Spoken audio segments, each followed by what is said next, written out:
Sejam muito bem-vindos ao EAD Unifatece. O futuro já começou. Essa frase nunca foi tão verdadeira. A gente está vivendo a maior revolução tecnológica que a humanidade já viu. São novas formas de trabalhar, de empreender, novos jeitos de se comunicar, novas maneiras de ensinar e de aprender. E você está de parabéns por fazer parte dessa revolução digital aqui no Centro Universitário Unifatece, uma instituição de ensino inovadora e acessível que está levando educação de qualidade para todo o Brasil. Nossa rede de polos parceiros não param de crescer. Já estamos presentes em todas as regiões do país. Ofertamos mais de 200 cursos de graduação e pós-graduação nas modalidades EAD e semipresencial. Com metodologia flexível e inovadora, nossos cursos estão organizados em trilhas de aprendizagem que facilitam o desenvolvimento acadêmico dos alunos de forma intuitiva e dinâmica. Além disso, nossos estudantes têm suporte e acompanhamento pedagógico constantes com o melhor time de professores e tutores do Brasil. E para os cursos e disciplinas que necessitam de atividades práticas presenciais, a gente criou os megapolos que contam com uma infraestrutura inovadora, com laboratórios totalmente equipados e tutores especializados. Viu só? É por isso que a EAD Unifatece é nota máxima no MEC. Centro Universitário Unifatece, fazendo o seu futuro. Boa noite, sejam todos bem-vindos. Boa noite, pessoal.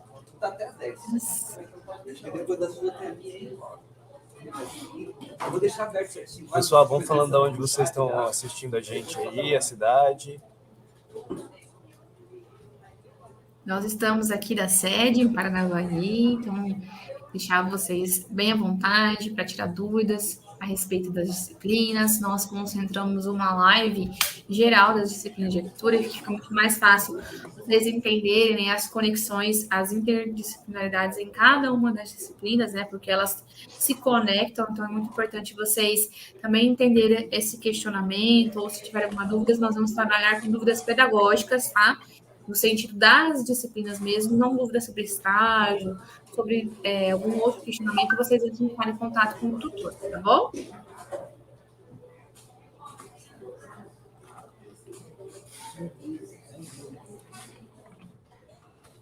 Pessoal, vamos lá então.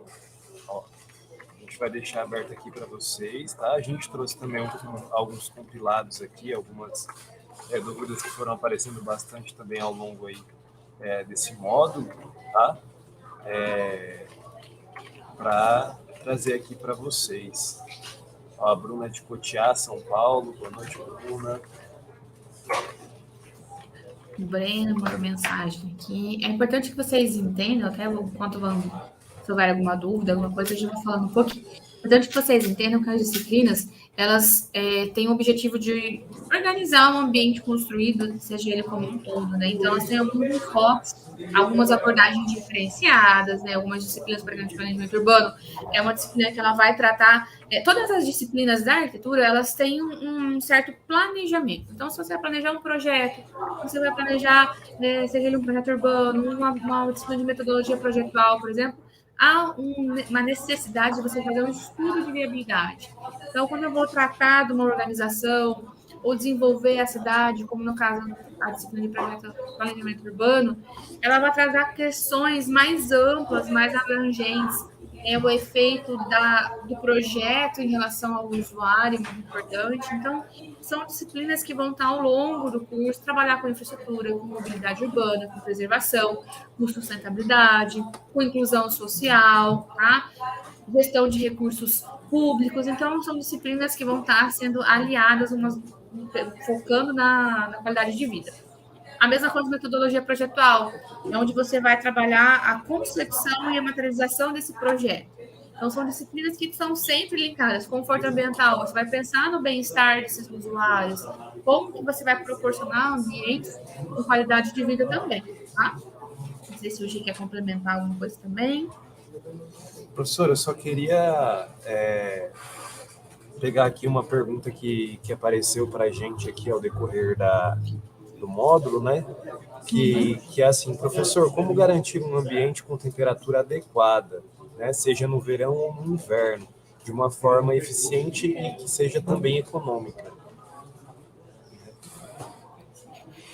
É importante você fazer um planejamento e um estudo desse espaço. Por exemplo, se você quer garantir uma sala, né, de TV, por exemplo, você tem que localizar esse ambiente, seja qual ele for, conforme a orientação da carta solar. Então, se meu ambiente é mais norte, mais sul, então se eu posicionar esse ambiente de forma mais adequada, conforme a orientação solar, eu vou conseguir que entre a ventilação cruzada, por exemplo. Então, a ventilação ela vai entrar, vai passar por todo o ambiente, né? Vai circular e vai sair. Então, o ar quente vai passar, ele vai embora, né? Então, é importante vocês pensarem em aberturas posicionadas de forma correta, uma ventilação natural, que é sempre importante.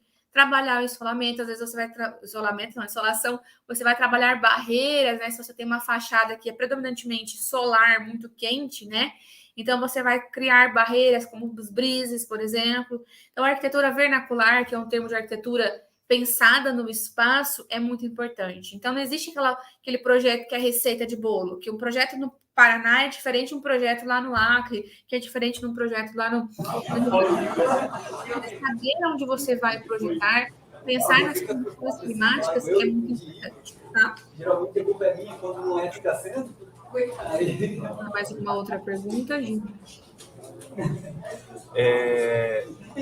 Pessoal, professor, aqui eu tenho uma outra pergunta aqui também que fizeram, que é como equilibrar o uso da luz natural e artificial para proporcionar um ambiente bem iluminado e confortável?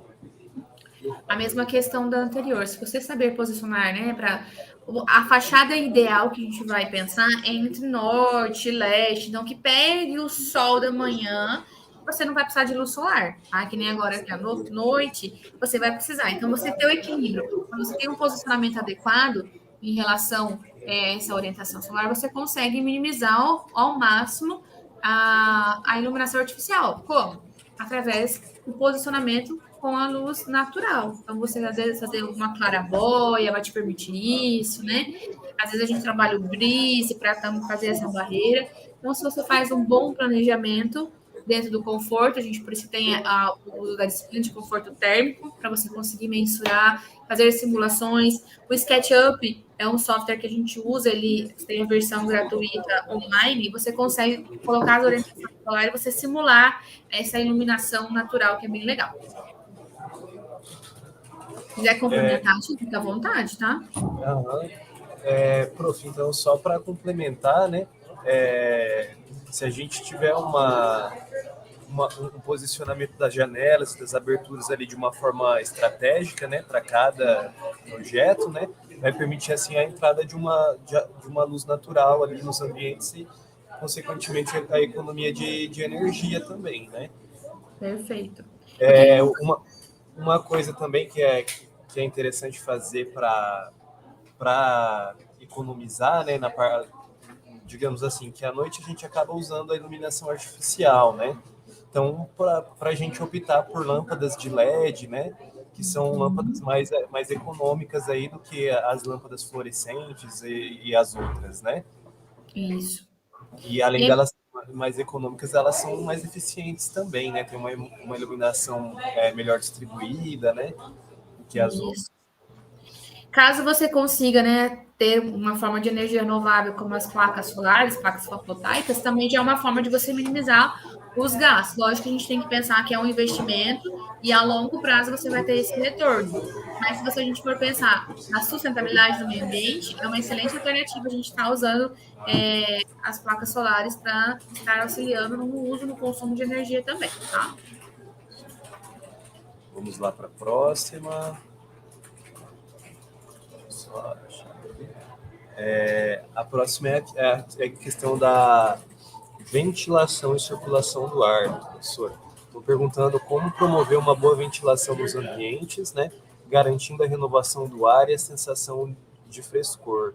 Acho que seria parecida com aquela outra ali, né, do controle de temperatura, né? Isso. Entraria junto ali, né?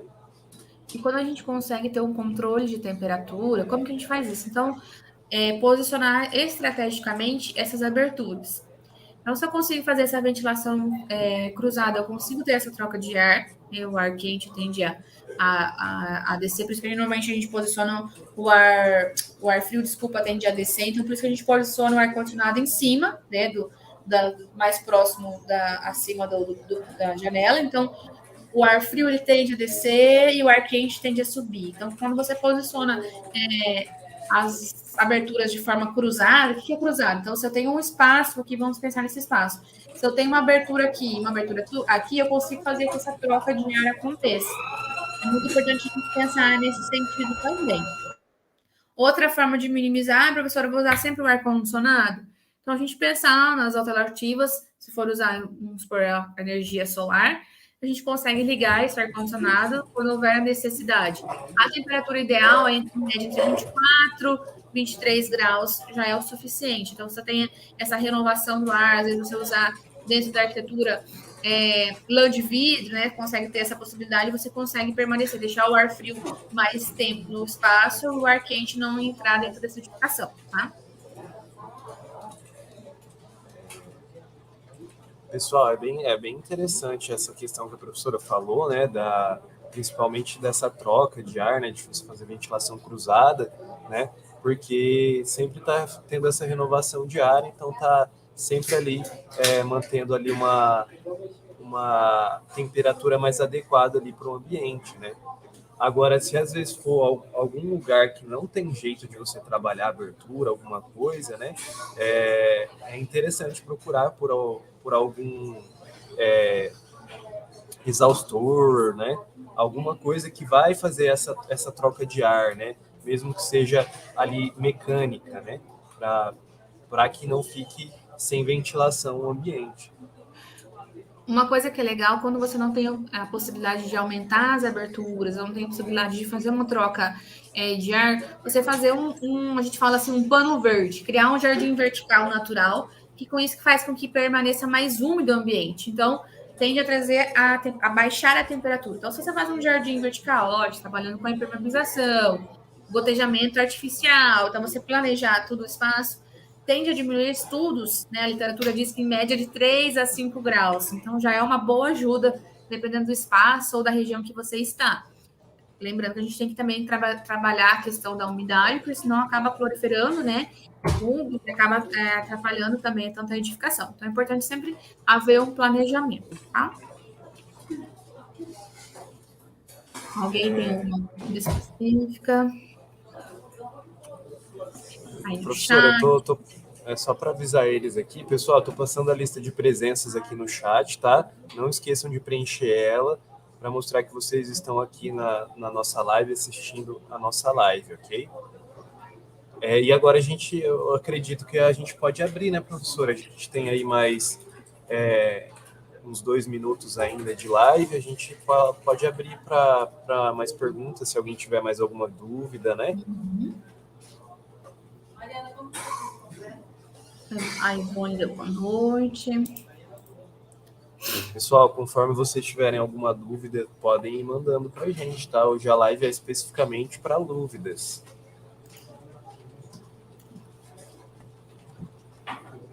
Deixa eu ver, eu tinha separado mais uma aqui.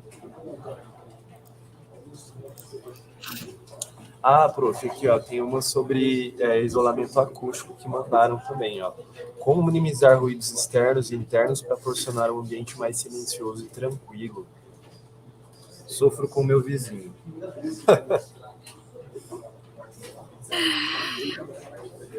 Uma forma de a gente trabalhar o isolamento acústico é por lã de vidro, por exemplo, lã de PET, onde a gente consegue fazer barreira. Vamos pensar uma questão prática, né? Como que eu consigo minimizar o ruído do meu vizinho? Se você mora num apartamento, a gente consegue pensar, né? Nós temos um apartamento ou outro, uma laje, por exemplo. Tem se usado argila expandida, né?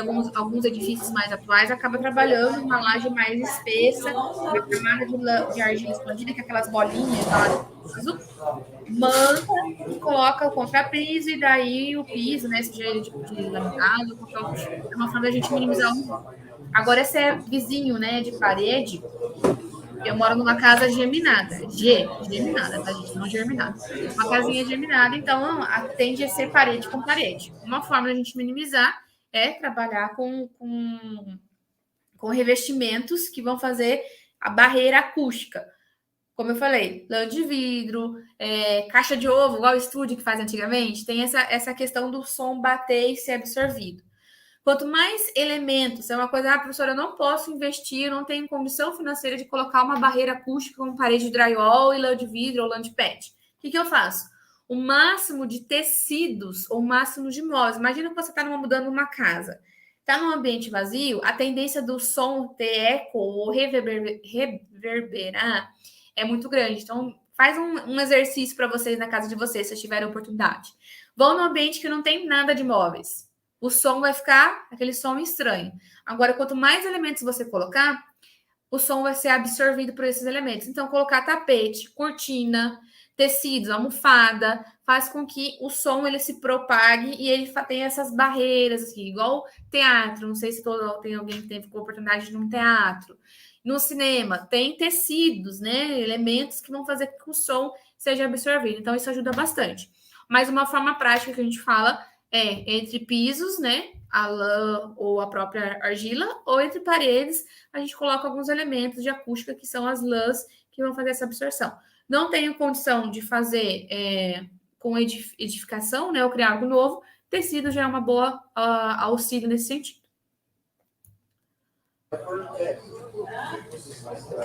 Professor, acho que é isso então, né? Pessoal, alguma pergunta a mais vocês têm? Gente, deixa eu só, enquanto não vão tendo pergunta, a disciplina de conforto é uma das grandes diferenças que a gente tem da arquitetura para a engenharia, tá? Não cabe a mim falar do que o engenheiro está ou não habilitado para tal, mas nós, futuros arquitetos, né, no caso vocês, futuros arquitetos, nós dois arquitetos, a importância do conforto, diferentemente da engenharia, nós projetamos espaço para pessoas. Então, a disciplina de conforto é uma disciplina, às vezes, ela é meio maçante, meio chatinha, tem algum cálculo, tem cálculo de luz, tem cálculo de conforto térmico, mas é uma disciplina que ela vai ser a essência da arquitetura. Então, ela de ergonomia, né? Eu pensar no usuário, nesse bem-estar, nesse conforto, né? De pensar como que ele vai querer, que eu quero que ele fique nesses ambientes. Então, propor alternativas, soluções, buscar informações para minimizar ruído, minimizar a questão do conforto visual, né? Trazer aquele ofuscamento é muito importante. Então, a disciplina de conforto, ela é uma disciplina que, por mim, ela estaria muito mais conteúdo. Ficou bem pesada no sentido porque ela tem muita informação. Não que as outras não tenham, mas tem muito material, muita informação para vocês buscarem além dela. Então, se vocês precisarem de alguma outra dúvida, o Giovanni passou uma live que eu fiz a respeito do exercício da APA. Então, procurem mais informações, busquem mais informações, que é muito importante, uma disciplina bem essencial para a arquitetura, tá? Acho que não tem dúvida mais não, Gi.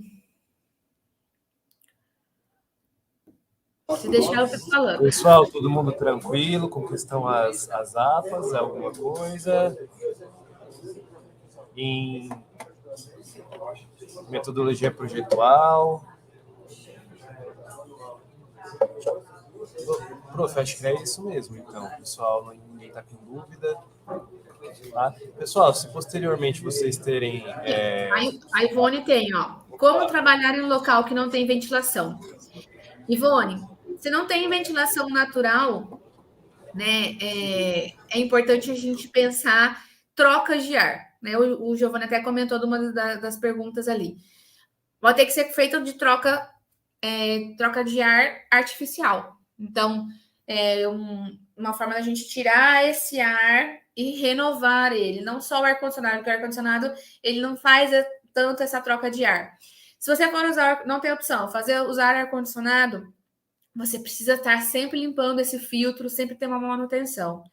Outra alternativa é de deixar o ar mais puro, né? Para você ter não só o conforto psicológico, como físico, o conforto geral, né? O térmico. Você colocar, como eu falei, uma parede verde que faz com que algumas plantas, como a jiboia, o clorofito, são plantas que elas ajudam nessa troca de ar.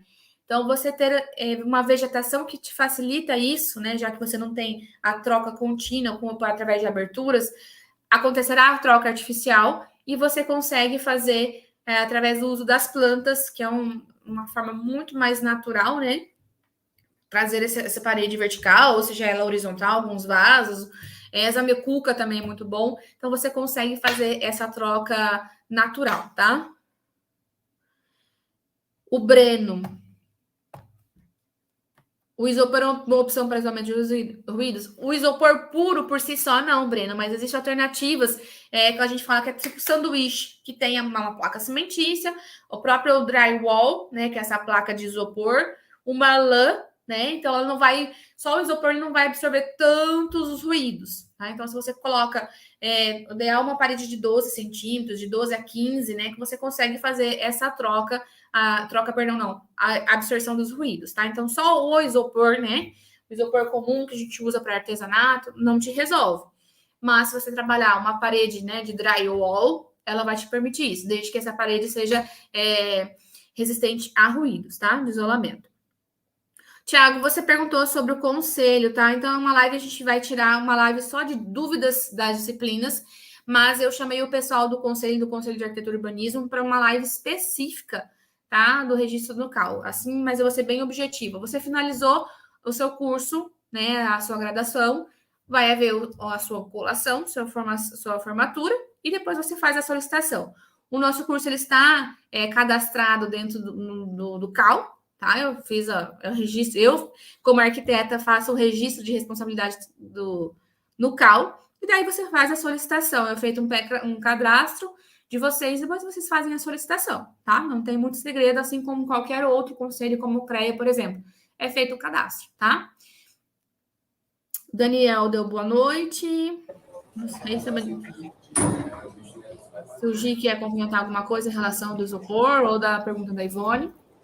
Eu acredito que a professora já falou tudo, né? Ali na questão da Ivone, talvez seria interessante ela usar um exaustor, né? Se não tiver jeito ali, para ter essa renovação de ar, o exaustor acredito que seria uma opção viável ali. Até quando a gente pensa em banheiros, né, ou lavados de edifícios que não tem troca de ar, é feito até me fugiu o nome, que a gente acende junto com a luz. Vento kit. É um aparelhinho que a gente usa, o Vento Kit, ele tem uma forma de você que façam com que esse ar seja trocado. Tiago, mas aí é legal, a gente faz uma live específica, tá? Sobre CAL, sobre o conselho. Eu posso mostrar para vocês, até não sei se você está participando do nosso grupo de estudos, mas um dos planejamentos do nosso grupo de estudos é ensinar vocês como gerar uma guia, né, de responsabilidade técnica, lógico, mais para frente, para vocês terem conhecimento do CAL, tudo mais, certinho, tá bom? Estou à disposição aqui para vocês.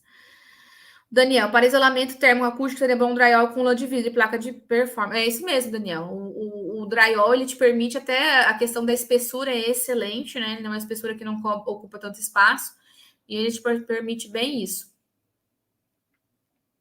Eu acho que era isso. Gente, espero que a gente tenha sanado um pouquinho das dúvidas de vocês.